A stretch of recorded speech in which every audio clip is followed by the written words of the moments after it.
But I want to start with what I thought was really, really kind of an important comment by Susan Sarandon. Sure, it got clicks because Susan Sarandon calls out AOC. But to me, what Susan Sarandon was talking about yesterday, if you don't know, if you didn't see the live stream, we were covering a protest outside Stephen Donziger's apartment. Stephen Donziger, again, is the human rights attorney who's been railroaded and is living under house arrest now for 701 days. Susan Sarandon was there in support of Stephen Donziger. Roger Waters was there. A lot of protesters were there. Well over 100 people were there, and it was pouring out, by the way. So I spoke with Susan Sarandon, asked her a couple questions, but I asked her, why isn't the progressive leadership in Congress doing a damn thing about this? Why is the progressive leadership quiet as a mouse about Julian Assange remaining as a political prisoner in the United Kingdom, an Australian citizen who has literally been in jail now for years after his unlawful, in my view, imprisonment essentially in the Ecuadorian embassy. Without further ado, I want to show you my interview with Susan Sarandon yesterday. Watch towards the end for the part where she's commenting on Congresswoman AOC and others. You've been so politically active for so long.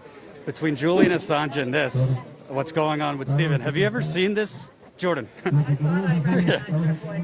This guy's he's great. I know. We go way back, Jordan and I. Have you ever seen something like this? A misdemeanor charge from a human rights lawyer, basically imprisoned for 2 years. No, every time I try to explain it to somebody, they say, oh, he must have done something else. There must be some other extenuating circumstance. But there isn't. I mean, they basically, Chevron owns the judge, the prosecutor, there's no jury. And so not only is it extraordinary in terms of the injustice for the people of Ecuador, but what it means in the future for anybody that's a journalist like yourself or an environmental lawyer.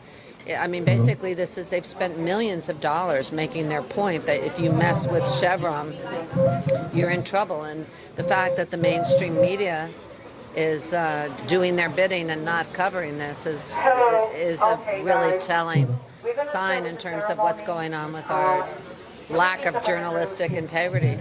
And let me ask you, because Stephen was saying it's broader than just him.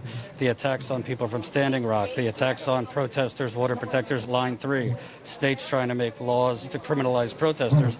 There's a real attack, basically police, city government on behalf protecting these fossil fuel companies. Well, and the fact that you've got the ocean on fire and Line 3 has now been okayed gives you an indication of where the government's heart lies. And it's a very scary time. I mean, very scary, because this is just going to slip through if we don't make some kind of a ruckus, And then the next time someone else will get thrown in and that doesn't have this kind of support, and you won't even know.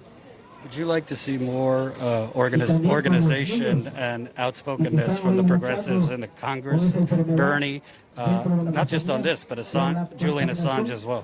Yes, I mean, that's in the same theme. The fact that Assange is, what's gone on with him is just so terrifying in terms of the future of journalism in this country and truth, being able to hear the truth. I don't know what's happened to our progressive people. I mean, to even tweet something out when you have a huge following would be very helpful. And this isn't a complicated case. This is a really straightforward case. It's people versus greed. That's it. And, what's happened to Assange is just unforgivable. And in particular, whether it's AOC, Jamal Bowman, it's in their backyard what's going on here. I haven't seen that much from them. What would be your message to Congresswoman Ocasio-Cortez, Congressman Jamal Bowman? Well, I understand that AOC is camping right now because we've been trying to get in touch with her. And so as much as she loves the great outdoors and clean water, I hope that she reads the facts on this case. And though it's not her district, that she in some way understands the implications for everyone, and obviously Jamal Bowman also.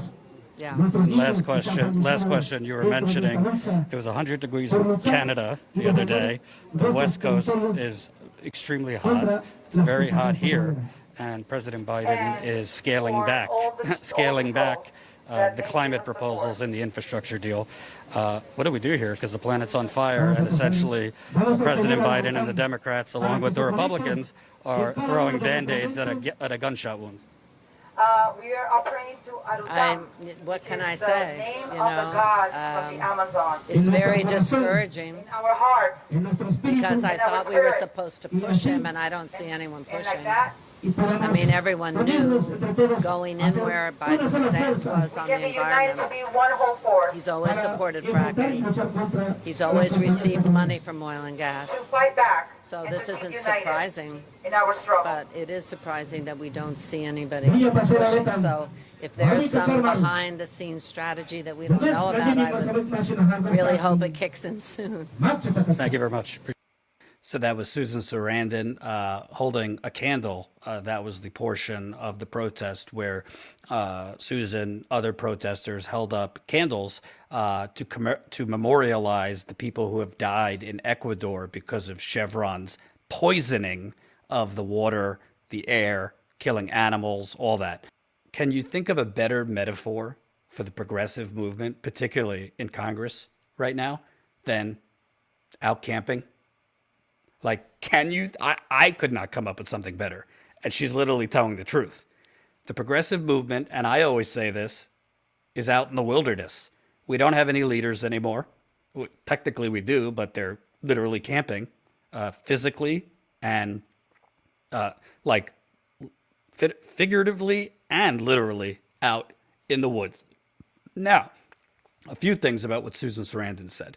First of all, this is not where Stephen Donziger lives. And again, if you're late to this, Stephen Donziger is a human rights attorney who beat Chevron.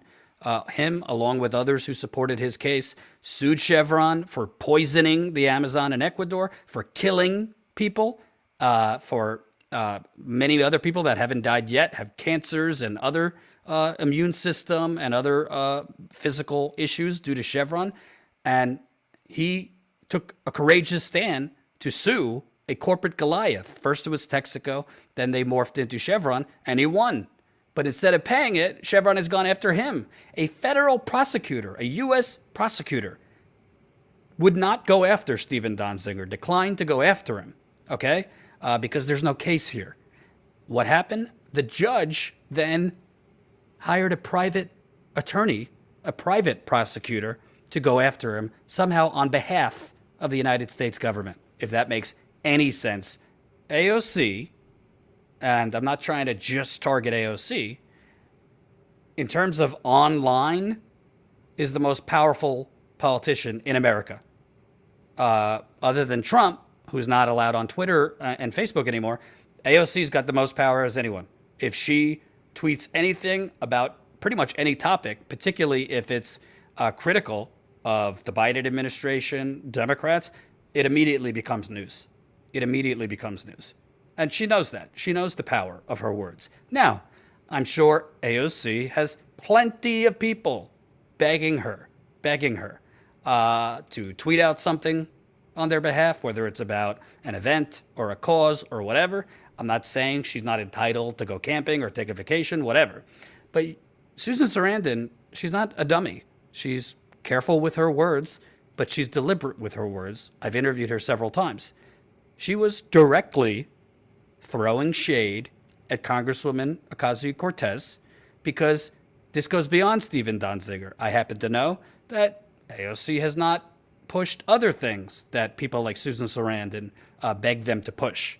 We're not talking about Susan Sarandon criticizing AOC for not being at the protest. We're talking about Susan Sarandon literally saying, we tried to get them to support this protest. We tried to get them to tweet something. She referenced people with very large followings, it's very clear who she's talking about. And I think, I can't get in Susan Sarandon's head, although I'd love to be in her head.